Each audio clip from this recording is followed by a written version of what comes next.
Seja bem-vindo. Hoje, 4 de outubro, é dia de fazer memória de São Francisco de Assis. O evangelho proposto para a nossa reflexão é Mateus 21, 33 a 43.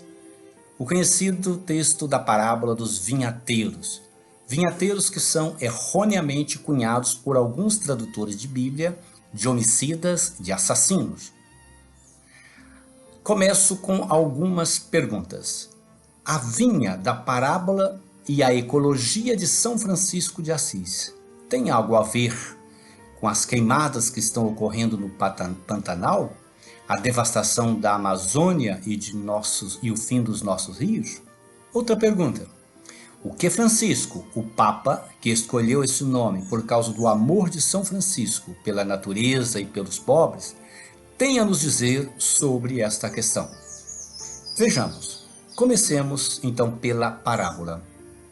Permita-me, primeiramente, fazer referência a esta parábola dos vinhateiros, que também se encontra no Evangelho de Tomé, número 65. No Evangelho de Tomé, o leitor não é induzido a ler, a interpretar a parábola de forma cristológica, isto é, tendo Cristo no centro. Isso fica claro na parábola de Mateus, quando vemos acrescido o Salmo 118, que fala da pedra rejeitada. Aliás, não é assim a tradicional interpretação desse evangelho? Jesus é a pedra rejeitada pelos judeus. O filho amado de Deus será morto fora da vinha, e Jesus fora de Jerusalém. Os vinhateiros são os líderes judeus e os sacerdotes do templo, que perseguem Cristo e os cristãos. Pois bem, o Evangelho de Tomé, a memória mais antiga desta parábola, escrita provavelmente no ano 50, nesse texto há um grupo de trabalhadores que, sentindo-se explorado pelos romanos que haviam tomado as suas terras, as melhores terras de Israel, no norte da Galileia, as terras férteis, esse grupo age de forma violenta para não entregar o fruto da vinha aos opressores romanos. A vinha, em Tomé, tem, portanto, a função social da pregação do reino. Os vinhateiros não são homicidas, assassinos, mas agem em defesa da igualdade social. A pergunta é, seria esse o discurso original de Jesus e depois os evangelhos foram adaptando esse texto para o seu contexto diferenciado e não aquele da época de Jesus? Bom, há uma outra interpretação clássica desse texto, ou desta parábola, isto é, a interpretação alegórica, isto é, a parábola fala de uma coisa para dizer outra. No caso, Jesus, ao contar essa parábola, teria em mente uma síntese da história da salvação, da seguinte forma: o Senhor da vinha é Deus, que propõe uma aliança com o seu povo. A vinha é a aliança que Deus fez com o seu povo. Os vinhateiros são os israelitas que formam o povo de Israel. Os servos são os profetas e os sábios enviados por Deus para recolher os frutos da vinha. O filho amado é Jesus, que acabou sendo morto. Os outros servos são a Igreja Católica, a qual Deus decide entregar a vinha. Interpretação válida no seu tempo, mas prefiro a interpretação mais contextualizada, que considera o social e a sua relação com o sagrado. E é nesse sentido que eu quero atualizar a parábola dos vinhateiros. Eu, como filho de São Francisco, quero primeiro falar um pouco deste homem tão importante e da sua relação com a natureza. Mas faltou dizer alguma coisa. A vinha e o vinho eram importantíssimos para os judeus na época de Jesus. A vinha era o símbolo da lei, da Torá, que deveria ser cumprida. Aliás, a falta de vinho era sinal de que a Torá não estava sendo cumprida. São Francisco, nascido no ano de 1182, na bucólica e belíssima cidade de Assis, na maravilhosa Úmbria italiana, foi um homem que esteve além do seu tempo, ao cantar o amor pela natureza. Atribuído a ele é conhecido o Cântico do Irmão Sol. Francisco foi escolhido como patrono da Itália e da ecologia por João Paulo II. em 1979.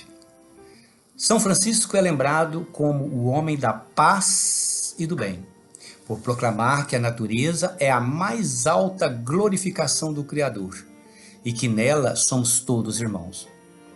O olhar de Francisco é ecológico e não romantizado, como querem alguns. Para ele, o ser humano não vale mais que os outros animais, as aves, os peixes e as flores. Nós não somos superiores a eles. Veja, que estupendo, um homem medieval intuir que a vida merece respeito na sua diversidade e que somos parte desta cadeia evolutiva da vida e não somos os atores principais, no máximo regentes. E basta ver isso, quando não agimos assim, sendo regentes da natureza, a natureza dá o seu recado. Basta ver o grande ator do nosso tempo, um minúsculo vírus chamado de corona, que evidencia o desequilíbrio ambiental, bem como a recente onda de gafanhotos. São Francisco foi um homem ecológico, um profeta ecológico. Bom, para ir terminando a nossa reflexão, quero retomar a intuição evangelizadora do Papa Francisco, para compreender a questão da vinha e dos vinhateiros do nosso tempo. Isto é, como o Papa diz, nos passos de São Francisco de Assis. O Papa fala de conversão ecológica. O que é isso? Na verdade, estamos diante de duas crises atuais, a socioambiental e a antropológica.